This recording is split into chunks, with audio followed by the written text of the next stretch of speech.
بسم اللہ الرحمن الرحیم۔ زوار حسین یوٹیوب چینل کے ناظرین السلام علیکم۔ ناظرین، یہ ویڈیو عمل کی اہمیت کے بارے میں امام علی علیہ السلام کے کلام پر مشتمل ہے۔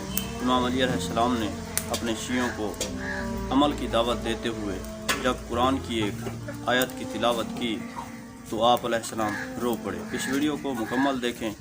امام علی علیہ السلام نے فرمایا، میرے شیعو، اس عمل کے سلسلہ میں زحمت برداشت کرو جس کے ثواب سے بے نیاز نہیں ہو سکتے ہو، اور اس عمل سے پرہیز کرنے کی کوشش کرو جس کے عذاب کو برداشت نہیں کر سکتے ہو۔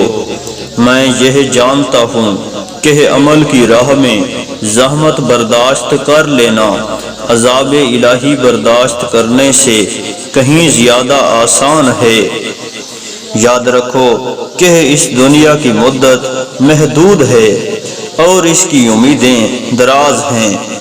یہ صرف چند روزہ ہے اور اسے ایک دن ختم ہو جانا ہے، جب خواہشیں بھی لپیٹ دی جائیں گی اور سانسیں بھی تمام ہو جائیں گی۔ یہ فرما کر آپ نے رونا شروع کر دیا اور اس آیت کی تلاوت فرمائی، تم پر کرامن کاتبین کو نگراں معین کر دیا گیا ہے جو تمہارے تمام اعمال سے باخبر ہیں۔